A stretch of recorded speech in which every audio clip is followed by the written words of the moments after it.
Hi everyone, Just Right Snowboard channel here. My name is Lars Horstman, and in today's talk I cannot spend too much time talking about snowboarding and all the fun things, but I actually have to bring up some things about the snowboarding community itself. Last night something pretty bizarre happened to me. I got tagged in an Instagram post by a brand ambassador from a different snowboard brand. He was carving down super nice turns on some corduroy run and tagged me in the post, and I had no idea what that was about, and I was like, oh yeah, whatever, this is funny, he probably knows that I ride Stranda. And I said, thanks for tagging me. At the moment I'm so happy with my Stranda boards that I'm not considering switching brands. You should try one of those. So I thought that was like some sort of fun banter. Turns out there's a much deeper reason to his tag. His reply was then pretty immediately referring to my video on double positive stances, saying, or basically, I'm gonna round this up here to make it shorter, basically saying I'm making fun of people riding duck stands. I'm saying you cannot carve in a duck stance, and I'm also saying that my way is the only way. So I was actually pretty, it's somewhat difficult to offend me, but that offended me, because one of the biggest things about my channel here, and I see this in the comments that this is apparently coming across quite well, is that I'm trying to put out ideas, that I'm reflecting on, in regards to setups, for example, I'm reflecting on certain setups and the outcome in the riding, and I'm trying to lay that out to you so that you can make an educated decision on how you want to ride or how you want to set up your gear, whatever, right? And I'm trying to emphasize that most things are subjective. I'm encouraging you, rather than to, send me a million questions in the comments, to simply go and experiment and don't be too afraid of doing anything wrong. So that kind of got me a little bit, and it also made me think. So after a very short back and forth, which didn't look very good on social media, I was surprised that the guy actually wrote that publicly, what he said against me. So I took this out of this context and messaged him privately. And what happened then is bringing me to this talk. So there was another little bit of a back and forth in our private communication, and it wasn't necessarily very nice. And he quite quickly then stated, something along the lines of me being like so intolerant because, James Cherry, who I just spoke to in my little chat up here the other day, he is bashing 3/4 of snowboarders in the first 5 minutes of his carving video. And I'm talking to him, and because I'm sharing a table with this man, our opinions must be the same. Wow. So personally, I'm really disappointed that there are people in our snowboarding community who have this sort of mindset. I think that is a very dangerous mindset for our entire society, to throw people into one pot who purely out of curiosity get together and talk together and share opinions and positions on a certain topic, and simply because of their getting together / collaboration, which I don't necessarily even want to call it a collaboration that I had with James. The only collaborating part about it is that we both have a channel and that we did a simultaneous live stream with our chat. So I think that mindset is pretty wild, and I didn't think that existed in snowboarding. I thought we were this colorful community where people are, feeling free to do more or less whatever the hell they want.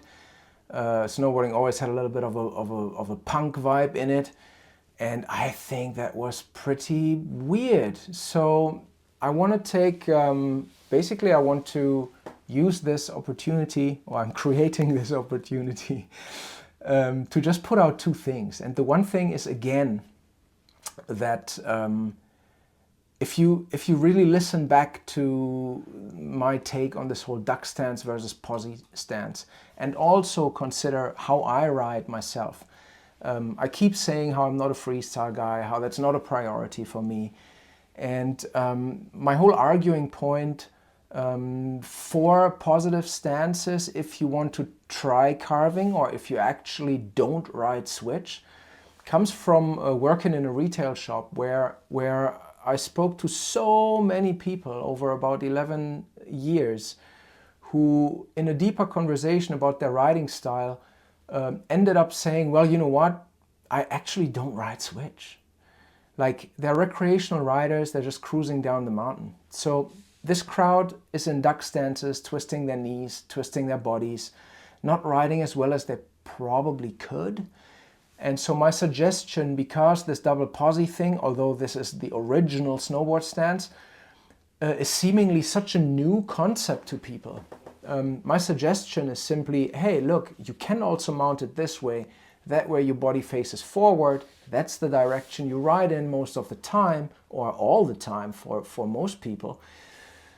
And it's funny that the very few people that are arguing and are seemingly quite offended by this channel content are the diehard duck people, which I'm not even talking about. I'm not saying they shouldn't do this. It's almost a little bit like I can't wrap my head around it. How you can listen to my chat about it and feel offended because you're riding duck. Like, I don't care. I really don't. And the guy that posted this thing on Instagram and then got into this message exchange with me was making absolutely perfectly clean turns in a duck stance, and he looked awesome. Like, I watched the video and I was like, wow, sweet, this is great. So like, it's really a little bit silly to go there in your heads and feel offended by any of this. Don't even think that you are the people that I'm addressing this to. If you ride duck, you want to improve your switch riding, you want to carve both ways, you want to take on a Ryan Napton type approach to carving, hell yeah, go for it. I wish I could. That's the truth. I think it's awesome. It's pretty sick to flip a 540 out of a toe turn and land in a clean carve. Like, it's nuts. That's not what I want to do for myself, though, right? So, and there are differences. There's nuances in setups, in the outcome of them, in the technique you should be applying. I'm still learning things about this, and it's really interesting. So this is the first thing that I really want to emphasize in this little talk here. I'm not telling anybody what to do. It's the opposite is the case. I'm giving suggestions that you can chew on and be like, yeah, maybe that's a good point. Or, nah, you know what, that doesn't work for me. Do whatever you want to do. It's a free world.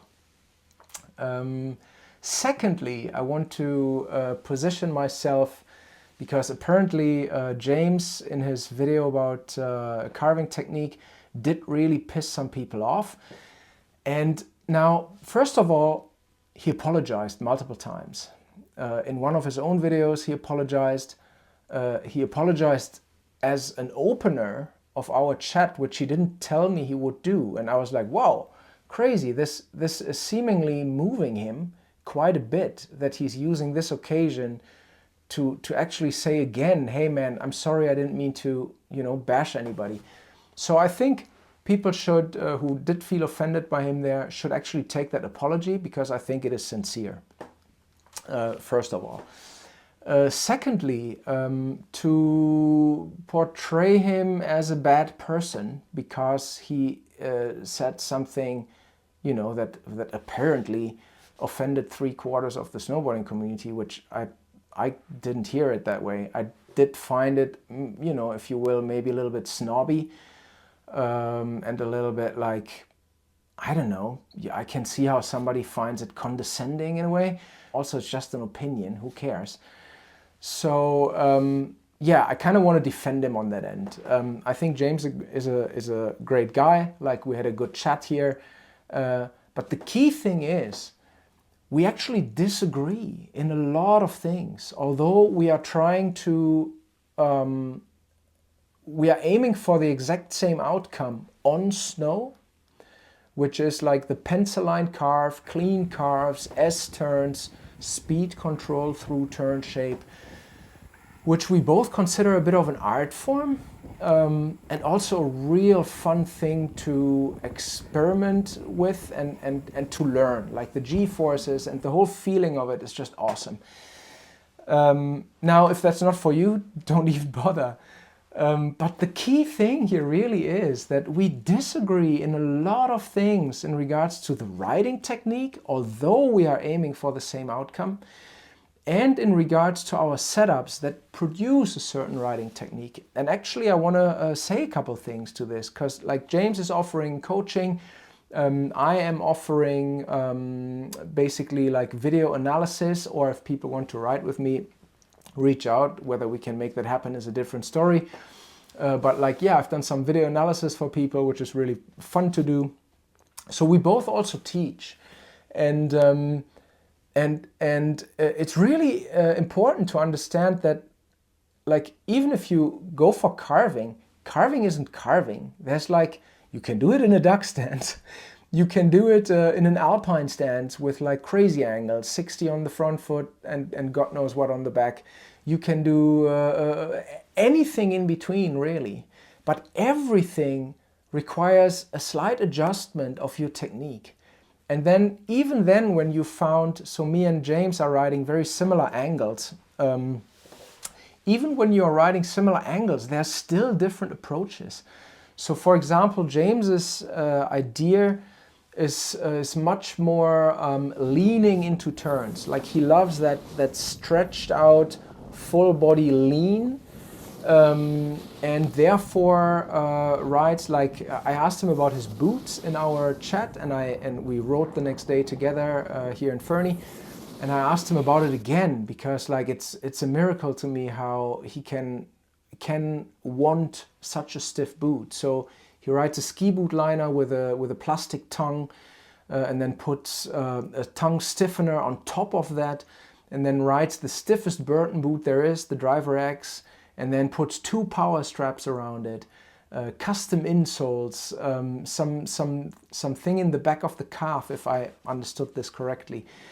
So, and he says like, I want the most stiffness in my interface. He calls it the interface, which is a good term for it, in his last video about the interface, binding boots. And to me that's crazy, because my approach is that I need my ankles and my knees to adapt to terrain, to ride the whole mountain, to ride challenging terrain without getting bucked around. This is my main suspension, is my ankles and my knees. Also, I do believe that engaging turns from the ankle is the most direct thing to do. So if I want to change edges and first I flex my ankle, my entire body moves across the board, or starts moving across the board, while I instantly produce edge pressure. And I find that is much quicker to do than relying on an up unweighted movement, like you move up to get weight off the board, and then at edge change, your entire body, like a pendulum, stays somewhat straight and just falls into the new turn. Now, we talked about this, me and James, and what he loves about it is the feeling. And I can completely relate to that, because it is an awesome feeling. My personal take is that you cannot really enjoy that kind of riding style when you don't have perfect groomers. So this is the next difference. I talked to him about like the general riding, and you know, in the video he said like, oh, he wants to do this 0 inches video where he's waking up in the morning, there's no snow, and he's stoked that there's no snow because he can go carving. So he's clearly looking at this whole thing from a much more extreme angle, as in like, I'm going out to carve. I'm going out to snowboard. And then when I find the mountain in a shape that doesn't allow for me to ride off-piste and enjoy it, then mostly I do find joy carving. So I'm trying to ride 100+ days per season and have fun. And if I wasn't carving, or if I didn't find joy in it, there's a chance I would maybe do 20 days. And I would think that is quite a bummer and a waste of time living in a mountain town. So this is my whole inspiration of carving, where he is much more like, no, I want this clear, perfect corduroy situation, and I want to do these laid out turns, and this is what I do, and therefore I need my stiff boot, and I need my carving specific board with metal in it, so it's really damp. I tried one of those boards yesterday, and there's another difference. I can see how this dampness is really beneficial to probably in particular carving beginners, because the board does a lot of the work for you. It glues you to the ground. However, I found I had to almost lift it out of turns a little. I didn't get that snappy, poppy response that I do get from the boards I ride. And I get a thrill in that. I get like, you know, the unloading of the board coming out of a turn, springing back at me. That is something that I really enjoy. So, you know, we prefer different boards. We prefer different boot stiffness. We have a different technique. We have a different attitude towards snowboarding. And yet we are actually aiming for the same outcome, which is that pencil line in the snow. I find that super interesting. And again, this is me trying to say, hey, look guys, here's one and the same thing, but there are different approaches. Choose your battle, pick your line. Like, do you want to do what he does? Do you want to do what I do? Or do you want to do what we do, but in his way or in my way? It doesn't matter. As long as you're having fun. And he's obviously having a lot of fun. Now, and this is something I said to James as well, I do think that he's very set in his ways, and that is great because it works for him. As somebody who wants to convey a message to the general public, which is what I'm trying to do here, about snowboarding and riding techniques and setups, this fully customized thing combined with my somewhat static mindset wouldn't really work for anybody, because it's all catering to my own needs. So I'm approaching this from multiple angles, and I'm trying to put out this information. And if you don't like his approach, and this is what hit me quite hard in this Instagram chat, to then say, because I am sharing a table with this terrible man, I must have the same opinion and be equally as, you know, the guy portrayed James as like intolerant and close-minded and whatnot. And I was just like, wow, this is a bad world. This is not the snowboard community that we should be creating. And then in regards to the people that snowboard, man, like, yeah, they're having fun. If you feel offended by somebody saying something that you think is wrong, maybe get in touch with them, maybe talk to them.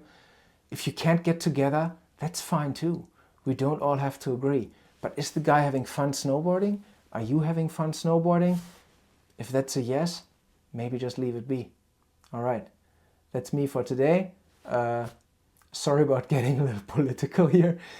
Yeah, I think it's an important message. Be tolerant, be open, understand that snowboarding probably has more faces than you can imagine. I'm experiencing this every day. Whenever I mess with my stance, I have to adapt a little bit again, and I'm like, whoa, I thought I had it all figured out, and no, I didn't. So, you know, keep an open mind, experiment, and the biggest thing is the experiment should always be about maximizing fun. That's all I have to say. Take care, have fun out there, and ride hard. See you later.